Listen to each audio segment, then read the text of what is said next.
सोचने से कहाँ मिलते हैं तमन्नाओं के शहर, मंजिल तक पहुंचने के लिए चलना भी तो पड़ता है। नमस्कार साथियों, आप सबका आपके अपने YouTube चैनल पर हार्दिक स्वागत है, अभिनंदन है। जैसे कि आपको पता है कि हमारी क्लासेस कंटिन्यू चली हुई हैं, तो हमने मैथमेटिक्स और जीके का आपका बेड़ा उठाया हुआ है और मैथमेटिक्स की जो हमने ऐसी सीरीज चलाई हुई है, अगर कोई भी इसको फॉलो करके जाता है, मैं दिल से कहता हूँ अगर कोई इस सीरीज को दिल से फॉलो करके जाएगा, तो एग्जाम देने के बाद यही बोलेगा वाह सर क्या क्वेश्चन थे, बिल्कुल हूबहू क्वेश्चन आए थे। आप कमेंट बॉक्स में बाद में देख भी लेना, जिसने फॉलो किया वो जीत जाएगा। तो चलिए ऐसा क्या पढ़ाएँगे हम आपको कि हम इतने कॉन्फिडेंस के साथ कह रहे हों, अभी आप क्वेश्चंस में देखेंगे कि देखिएगा आपको क्वेश्चन दिया गया है, यदि कोण बीसीडी का मान 82 डिग्री, यानी कि ये जो कोण दे रखा ना आपको, ये बीसीडी, इसका मान कितना दे रखा है 82, यानी कि ये एंगल 82 दिया गया है, ठीक है।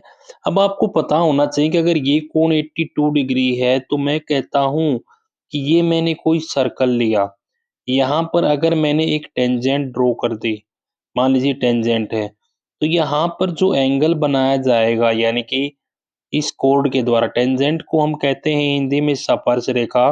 मैंने कोई सर्कल मान लिया, एक स्पर्श रेखा गिराई। स्पर्श रेखा वो रेखा होती है जो वर्त को किसी भी बिंदु पर क्या करती है, स्पर्श करती है। और ये स्पर्श तो आपको बहुत पता होगा, जिंदगी में हर जगह स्पर्श से ही जुड़ा हुआ है। तो ये स्पर्श जो यहाँ पर करती है, इसको टच करती है, स्पर्श रेखा कहलाती है। एक होती है जीवा। जीवा एक तो उस टाइम होती है जब आप एग्जाम देने के लिए जाते हैं, तब आपको कुछ नहीं आता, तो जी बाहर आ जाती है, उसी तरीके से इसको हम बोलते हैं जीवा। तो ये जो जीवा होती है, ये स्पर्श रेखा के साथ जो कोण बनाती है, जितने डिग्री का कोण बनाती है, उतना ही कोण ये वर्त के अन्य भाग में बनाती है। ये आपको एक आइडेंटिटी याद रखनी होगी। अगर यहाँ पर 82 डिग्री है, तो ये कोण बनेगा, ये भी कितना हो जाएगा, आपका 82 डिग्री हो जाएगा। तो डायरेक्टली मैं कह सकता हूँ कि इसका आंसर 82 डिग्री होगा। देखिए क्वेश्चन देखने में आपको हो सकता है, अगर आपने नहीं पढ़ रखा तो भयानक लगेगा, टेरिफाई लगेगा, आपको डरा देगा, यानी कि बिना कुछ बोले ही आपकी ज़बान बंद करा देगा। मगर अगर आप चाहते हैं कि आपने क्वेश्चन करना है, तो आपको ऐसी सीरीज़ फ़ॉलो करनी होंगी और आपको देखना होगा कि कहाँ पे डिफ़रेंस है। डिफ़रेंस आप खुद देखेंगे कि बाकी जो करा रहे हैं और हम जो कर रहे हैं, उनमें क्या डिफ़रेंस है। तो अगर आपको पता होता इस प्रॉपर्टी का, इस आइडेंटिटी का, तो आप डायरेक्ट बता देते कि सर इसका आंसर जो होगा 82 डिग्री हो जाएगा। तो चलिए इसी के साथ अगले क्वेश्चन की तरफ बढ़ते हैं। अगला क्वेश्चन दिया है कि आपको कोई सर्कल दे रखा है। देखिए आपको जब भी ऐसे सर्कल में कोई कंडीशन दी जाए कि कोई भी वर्त हो, जैसे ये वर्त था मेरा, यहाँ पर क्या है, 2 जीवाएँ, जीवाएँ मैंने आपको बताया ना, वर्त के ऊपर किन्हीं भी 2 बिंदुओं को मिलाने वाली रेखा ही क्या कहलाती है, जीवा कहलाती है। तो अगर 2 जीवाएँ कहीं पर भी वर्त को 2 पॉइंट पर टच कर रही हैं जीवा, तो जीवा कहलाएगी। जीवा की डेफिनेशन देख लीजिएगा, वर्त के किन्हीं भी 2 बिंदुओं को मिलाने वाली रेखा क्या कहलाती है, जीवा कहलाती है। और वर्त की सबसे बड़ी जीवा क्या होती है, वर्त का व्यास होती है, क्योंकि ये भी आपसे पूछा जा सकता है। तो अब आपको अगर इन बातों के बारे में पता लग गया, तो अब हम जो हैं एक आपको आइडेंटिटी यानी कि प्रॉपर्टी बता रहे हैं। अगर आपको ऐसा कभी देखने को मिले कि 2 जीवाएँ किसी भी पॉइंट पर टच कर रही हैं, जहाँ पर ई पर ये कट कर रही हैं, तो आपको याद रखना है कि एई गुणा ईबी जो इक्वल टू होगा किसके हो जाएगा, सीई गुणा लिखेंगे डी, है ना? तो गुणा में डीई, यानी कि चीज़ें आपको पता होनी चाहिए कि सर हम कैसे क्या कर रहे हैं। तो सीई गुणा में आपका क्या हो जाएगा, डीई हो जाएगा। तो मैंने लिखा यहाँ पर सीई और गुणा लिखूँगा किससे? क्योंकि डीई से गुणा करनी पड़ेगी। ये आप देख पा रहे होंगे। अब यहाँ पर आप कहेंगे सर एई की वैल्यू तो कितनी दी गई है? एई की वैल्यू तो 4 है सर। इसके बाद बीई की वैल्यू कितनी दी गई है? ये ई है ना, बीई की वैल्यू आपको दी गई है 15 इज इक्वल टू किसके इक्वल हो जाएगा? डीई। डीई का पता नहीं, बट सी की वैल्यू 2.5 मेरे को पता है, इनटू डीई लिख दूंगा। सिंपली आपको सोल्व करना है, तो आपके सामने डीई की वैल्यू होगी। देखिएगा अगर मैं इस वैल्यू को 2.5 को दूसरी तरफ लेकर के आऊंगा, तो इधर ये गुणा में है, दूसरी तरफ आएगी तो ये थोड़ी भाग में हो जाएगी। हम थोड़ा इसको जो है शिफ्ट कर देते हैं क्योंकि जगह कम है, तो थोड़ा इसको शिफ्ट करके काम चला लेंगे। ठीक है, मैंने थोड़ा इसको ऊपर की तरफ कर दिया है, थोड़ा कलर भी इसका व्हाइट कर देते हैं ताकि आपको दिक्कत ना हो। अब देखिएगा, इसके बाद अगर मैं बात करता हूँ कि ये तो वैल्यू हो गई, अब मेरे को चाहिए डीई की वैल्यू, तो आपने सर अभी बताया 4 इंटू 15 और ये 2.5 इसके नीचे आ जाएगा। देखिए 2.5 अगर मैं 25 लिखूंगा तो ऊपर 10 से मल्टीप्लाई कर दूंगा, ये वैल्यू किसकी आ जाएगी, ये वैल्यू आ जाएगी मेरे पास डीई की। 5 से हम 2 से काटेंगे, 5 से काट देते हैं, 5 से 3 पे चला जाएगा और 5 से 5 पे चला जाएगा, 5 से 2 पे आ जाएगा। कहने का मतलब 4 गुणा 3 गुणा 2 आ गया, यानी कि इसका मतलब क्या हो गया, डीई की वैल्यू क्या आ जाएगी आपके पास, तो डीई की जो वैल्यू होगी वो आपको मिलेगी 4 तिये 12, 12 दूनी 24। तो आप कह सकते हैं कि सर जो डीई की वैल्यू आएगी वो कितनी आ गई मेरे पास, 24 आ गई।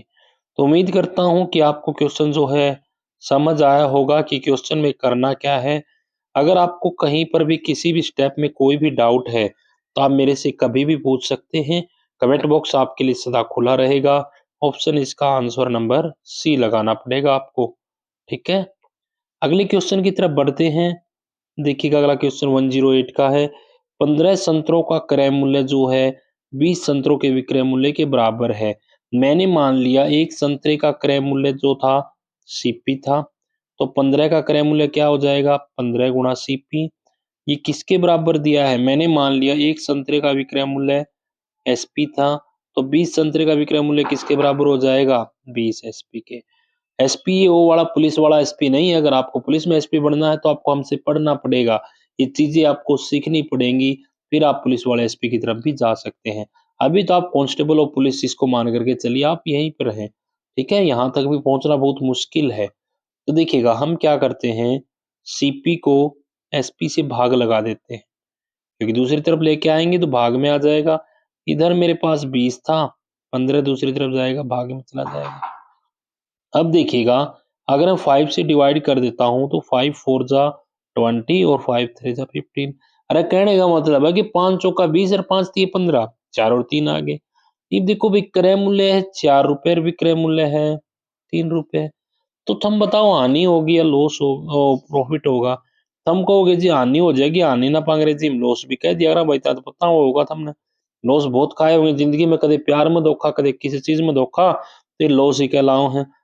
तो 4 रुपए क्रय मूल्य था, तो 1 रुपये विक्रय मूल्य था, 3 रुपये था, तो यानी कि हानि होगी भाई इसने 1 रुपये की। पूछा कि यथार्थ है, हानि प्रतिशत बता दो। इसने थोड़ा हाँ शिफ्ट कर दिया, हाँ भाई, क्योंकि थोड़ी जगह की कमी भी ना रहेगी और अपना क्वेश्चन भी बन जाएगा। पहले इसका थारा फेवरेट कलर दे दिया हाँ इसने, और इसे थोड़ा सा छोटा कर दिया भाई। ठीक है, ताकि कोई दिक्कत ना रहे क्वेश्चन करने में अपन। ये देखो भाई, आगे अगर मैं करूंगा तो लॉस हो गया 1 रुपये का, लॉस प्रतिशत चाहिए मैंने, तो लॉस प्रतिशत क्या है, लॉस गुणा, यानी कि हानि प्रतिशत बराबर हानि बटे क्रय मूल्य। क्रय मूल्य का हो गया जी 4 रुपए है, गुणा 100। भाई 100 ने 4 से भाग दे दो, हानि प्रतिशत आ जाएगा, तो तारा जो आंसर होगा वो आ जाएगा 25%। ठीक है, ये प्रतिशत है भाई, इतनी बिंदी ज्यादा लगा दी कि लॉस होने लग रहा था, तो हमने लगा दी। तो देखो भाई क्वेश्चन में क्या था, हमने क्रय मूल्य मान लिया, विक्रय मूल्य मान लिया। 15 का था 15 से गुणा कर दिया, 20 का था 20 से गुणा कर दिया। क्रय मूल्य कर विक्रय मूल्य का अनुपात सा ले लिया, भिन्न सी बन गई, तो उसमें तो अपन हानि काट ली। हानि की हो भाई, विक्रय मूल्य में क्रय मूल्य में विक्रय मूल्य घटावा, क्योंकि महंगी ले आए होंगे सस्ती बेचांगे जब, बहुत क्या होगा, हानि होगी। या तो बहुत खा रखे हो सबने, लॉस तो बहुत खाया जिंदगी में, तो लॉस प्रतिशत भी निकालना सीख लो। आज के बाद में अगर कोई पूछे कि भाई कितना लॉस हो गया था, हम रुपया में नहीं बताओगे, आज के बाद में प्रतिशत में बताइयो कि जितना प्रतिशत का लॉस हो गया था। क्या अगला भी देखा भाई, पढ़ा लिखा बंदा। अगला देखो भाई, चीनी के मूल्य में 10% की वृद्धि होती है। देखो इस टाइप का क्वेश्चन करने के अलग अलग तरीके हो, उसके ऊपर मैं आपने सबसे आसान तरीका बताऊंगा। मन ने मान लिया कि यो था प्राइस, पूरा लिख ली कंजप्शन यानी कि खपत। ठीक है, समझे चालियो साथ के साथ। मान लिया 10% की वृद्धि होगी, मान लिया भाई पहला कीमत थी 10 रुपये। ठीक है, सॉरी इसको ना प्राइस को, ठीक है ऐसे लिख लीजिए कोई दिक्कत नहीं। पहले प्राइस था 10 रुपये, कीमत 1 रुपया बढ़ गई, तो यानी कि नया प्राइस 11 रुपये हो जाएगा। ठीक है जी। अब देखो भाई कंजप्शन में क्या है 10% की कमी कर दी। हमने मान लिया कि पहला 100 रुपये खर्च करा, सॉरी 10 खर्च करा था। अब एक 10% की कमी करेगा तो 10% की कमी का मतलब कितना हो गया? 9 हो गया। जब किसी को ये बात भी समझ में ना आई हो कि 10 त 9 और 10 त 11 किस तरह हो गया, तो भाई मेरी पिछली वीडियो देख लो, थारे सारी चीज़ समझ में आ जाएँगी। अब देखो भई 10 रुपया की चीज़ खरीद के लेके आओ, तो हम 10 किलो लेके आने लग रहे हो, तो टोटल खर्चा कितना ठाने लग रहे हो? 100 रुपये, बहुत भारी खर्चा ठाने लग रहे हो। अब नई कंडीशन में केक का 11 रुपये कीमत कर दी जी, 9 रुपये 9 किलो ये खरीद के ले आओ, 99 रुपये खर्च कराएँगे। देखो, अगर आपका सीधा-साधा लॉजिक है भाई, अगर आप मीडियम फैमिली ताऊ हो, ज़्यादातर तो आप मीडियम फैमिली ताऊ इस कारण मेरी वीडियो देखने लग रहे हो, अगर हाई-फाई फैमिली तो होते तो आपने पढ़ाई तो कोई मतलब ही नहीं होता। तो अगर आप मीडियम फैमिली ताऊ हो, नॉर्मल फैमिली से बिलॉन्ग करो हो, तो आपने देखा होगा भाई जिस तरह अपने टमाटर का रेट बढ़ गया, तो न्यू को नहीं, अब टमाटर उतने ही आओगे जितने आया करते। अपन टमाटर कम ले आवांगे पर खर्चा उतना ही रखांगे। तो यह बात इसमें समझाना चाहूँ हूँ कि भई अगर कीमत बढ़ गई है, तो आपा के कराएँगे कंज़प्शन कम कर देंगे, यानी कि उस चीज़ का खर्चा आपा कम करने लग जाएँगे। तो इसी चीज़ ने आपा लागू करने लग रहे हैं क्वेश्चन के ऊपर भी और डेली लाइफ के ऊपर भी। अब देखो 100 रुपये खर्चा था पहले, अब खर्चा करा 99 रुपये। पर क्वेश्चन क्या है जी, अब जो आपा खर्चा करानो 1287 रुपये खर्चा करा है। अच्छा भाई 99 की वैल्यू इसने दे दी अपने थी कितनी? 1287। देखो भाई थम के करियो 1287 99 तो भाग दे के देख लियो। मैंने थोड़ा क्वेश्चन बनाया तो मैंने बेरा भाई ये 13 तो भाग चलिया था। ठीक है। 13 निम्मा 117 हो है, 13 निम्मा 117 10 कराएंगे 11 कराएंगे तो 128 आ जाएगा। यानी कि 99 का 13 गुना खर्चा करना लग रहा है। तो आप 100 के पीछे छोड़ांगे, 100 का भी तो 13 गुना कराना पड़ेगा। बजट तो जब समझ में होगा भाई 13 गुना इसका भी हो जाएगा। तो 100 का 13 गुना कराएंगे तो 1300 रुपया आ जाएगा। कहने का मतलब कि पहला खर्चा कितना हो था? 1300 रुपये। ईब खर्चा कितना होने लग गया? 1287 रुपये। तो आपका आंसर क्या आ जाएगा? ऑप्शन नंबर डी आ जाएगा। उम्मीद करूँ हूँ क्वेश्चन समझ में आया होगा और क्वेश्चन पढ़ के अच्छा भी लगा होगा। अच्छा लगा तो एक क्वेश्चन और दे रखा है लास्ट में, ये भी आप सोल्व कर लिया। तो देखो भाई, 2 क्रमिक बट्टे दे रखे हैं। बट्टा का मतलब वो डिस्काउंट। जब भी थम दुकान में गए होगे तो भाई थमने देखा होगा, तेल का पैकेट उठा लिया भाई, उसके ऊपर लिख रखा है 100 रुपये। दुकानदार थारती के कहेगा भाई मैं थारती 10% की छूट दूँगा। तुम कहोगे बढ़िया जी लो जो 90 रुपये मारती आइटम दे दो। यानी कि तुम 10% की छूट का तो दे रहा था। पर थम किसी बड्डी दुकान पर चले गए और सेठ थोड़ा हा दिमाग वाला बंदा था, वो के बोला भई मैं धरती 2 छूट दूँगा, 20% की पहली और 15% की दूसरी, क्रमिक 2 छूटें दे दूँगा। थारे तो समझ में ना आया कि कितनी छूट देनी चाहिए थी। क्यों? क्योंकि थमने मैथ नहीं पढ़ रखा था। मैथ पढ़ रखा हो तो थमने पता लग जाए कि जी आइटम जो है आपने मेरे से कितने रुपए में देना था। मान लो 100 रुपया का था आइटम और उसने थारे थी छूट दे के कै में दे दिया। मान लो थारे थी वो दे दिया 88 रुपया में आइटम। तो तुम कहोगे जी ये तो 2 छूट दी थी और 88 में दे दिया। चलो ठीक है दे दिया होगा, क्यों? क्योंकि तुमने मैथ नहीं पढ़ रखा था। ये थम इसने मैथमेटिकल तरीका से सोचोगे क्योंकि आप करावांगे इसने, तो उसके बाद में थम जाइयो दुकानदार के पास में और फिर बोलियो जी बताओ दुकानदार साहब, ठीक है? तो चलो भाई देखो कि आपा इसने 2 तरीका से कर सका। पहली चीज़ तो अगर मैं मान के चलूँ कि मेरे थी कोई अंकित मूल्य दे रखा है, ठीक है? क्योंकि अंकित मूल्य मानना पड़ेगा, मैंने मान लिया कि अंकित मूल्य था मेरे पास एमपी। छूट हमेशा जो दी जाएगी ना अंकित मूल्य पर तो दी जाएगी। गुणा पहली छूट है 20% की। छूट का मतलब कि अगर छूट ना देता तो 100% देते, 20% की छूट दे दी तो आप उससे कितने प्राइस दे के आवांगे? 80%, 80/100 करूंगा। दूसरी छूट है 15% की, अगर छूट ना देता तो मैं उससे कितने दे के आता? 100% छूट दे कितने प्रतिशत दे के आऊंगा? 85%। और यू किसके बराबर दे रखे है भाई? 3000 है भाई ये, 3060 के बराबर दे रखे है। ठीक है, थोड़ा दोबारा ही लिखना पड़ेगा। 3060 में कुछ पचोड़ा लग रहा है हमने, तो 3060 दोबारा लिख दिया। 3060, जीरो तो जीरो हटा दो भाई, थोड़ा कटा पिटा उसने काट पीट लो। हम बाकी दूसरी तरफ भेज दो, दूसरी तरफ भेज के सोल्व करते हैं पूरा ना। एमपी बराबर है 3060 गुणा 100 तो यो और एक 10 बच गया था भाई। नीचे क्या आ गया? 8 आ गया और गुणा में आ गया 85। ये देखो काटना पीटना तो मार्कर का कलर चेंज कर लें थोड़ा, हाँ, ताकि आपको समझ में भी आ जाए थोड़ा, हाँ। ग्रीन की बजाय इसको व्हाइट ले लेते हैं, व्हाइट आपको अच्छे से दिखेगा। देखो भाई, अगर मैं काटूं 5 से, 5 तो आ गया यो 17, 5 तो आ गया 2, 2 तो काटे आ गया 4, 4 तो काटे आ गया 25। ठीक है, 17 तो भाग दे दियो भाई इसने, 17 एकम 17, 17 8 136। जीरो देखो ये भाग गुणा तो हमने खुद ने सीखनी पड़ेंगे भाई, इसमें तो मैं थारी इतनी मदद कर सकूँ थारे सामने करके दिखा दूँ तो फटाफट हो जाए।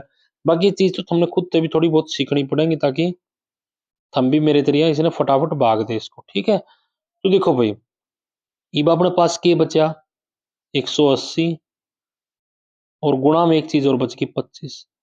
भाग गुणा कर दो भाई, 25 जीरो जीरो, 25 आठे 200 है, 200 की जीरो आ गई, 20 असल बच गई, 25 और 20 कितना आ गया भाई, 45 आ गया। तो यू क्या हो जाएगा भाई, अपना अंकित मूल्य हो जाएगा कि जितने रुपया की अपने पास वस्तु थी। ये तुम कहोगे जी आप तो एक तरीका और बताने लग रहे थे, वो तरीका कौन सा था? चलो भाई तरीका एक और देख लो आप, अगर आपका मन करे भाई एक तरीका और करने का। आप तरीका क्या करना चाहो थे, छूट दे रखी है 2, तो मान लो भाई एक फॉर्मूला याद रख लियो, x plus y minus x y बटे 100। इसमें क्या करना पड़ेगा जी, पहली छूट 20% है, दूसरी छूट है 15% है, और माइनस में कर दियो 20 और 15 की गुणा 300 और भाग दे दियो 100 से। ठीक है, 15 20 का मतलब हो गया जी 35 है, और माइनस में 3 रह गया, यानी कि 32% की तो जी छूट दी गई है। तो यानी कि 32% की छूट दी गई है, तो मैं क्या कह सकूं 68% तो कीमत फिर भी लेगा। कौन सा रिश्तेदारी में पड़ा है, 68 तो लेगी मानेगा। पर जी यह कीमत तो आपने कितनी दे रखी है, 3000 है, 60 के बराबर दे रखी है, 3060।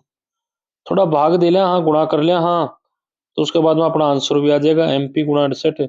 इन सब चीजें परली साइड भेज दो भाई, MP की जो वैल्यू आ जाएगी वो आ जाएगी 3060 गुणा 100 बटे 68। देखो भाग थोड़ा दूसरा कलर से दे दिया ताकि समझ में आ जा। 4 से काटांगे 17 आ जाएगा, 4 से काटांगे 25 आ जाएगा, और 17 से काटांगे तो 180 आ जाएगा।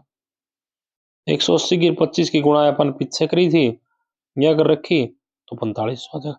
तो देखो भाई क्वेश्चन करने के अलग अलग तरीके हो उसके, हम ये नहीं कहते कि आप एक तरीका के ऊपर जम के बैठ जाओ कि सर मैंने तो सू खा ली है मरना मर जाएगा, पर इस तरीका का अलावा दूसरा तरीका हम नहीं जाएगा। वो देखो बहुत गलत बात होती है, आपने इन्हें खुद सोचना पड़ेगा कि भाई कोई भी चीज परमानेंट नहीं है जिंदगी में यार, जिंदगी लाइफ परमानेंट नहीं, इंसानियत परमानेंट है, तो आप तरीका परमानेंट कैसे बना के चल रहे हो? तो इन चीजों से बाहर निकलो, कुछ थोड़ा प्रैक्टिकल सोचो, अपना तरीका लगाओ, कुछ खुद से सोचो कि मैं कौन सा तरीका लगाता तो आसान होता। तो इन सब चीज़ों के साथ हम जो है अपना आज का सेशन एंड कराएँगे। हमने 110 क्वेश्चन कर लिए हैं, यानी कि 100 क्वेश्चन बहुत ही बेहतरीन 110 क्वेश्चन कर चुका है। अगर जब कोई आज भी इन 110 क्वेश्चन देख के चला जाएगा तो हरियाणा सीईटी या स्टेट का पेपर में उसका शायद ही कोई क्वेश्चन अटकेगा, नहीं तो सारे के सारे क्वेश्चन बना के होगा। बाकी आप कोशिश कराएँगे कि सीईटी का एग्ज़ाम 200 क्वेश्चन तक सारी पूरी करा दें, ताकि हमने कोई भी दिक्कत ना हो, और स्टेट तक तो हम 250 तक की कोशिश कराएँगे, ताकि 250 तक हो जाए क्वेश्चन, तो एक अच्छा लगे भई आपने भी करना में डिसेंट से क्वेश्चन हो गए, थोड़ा ठीका लगेगा। तो चलो भई आपका काम, मेरा काम तो खत्म हो गया इस सेशन में करा के।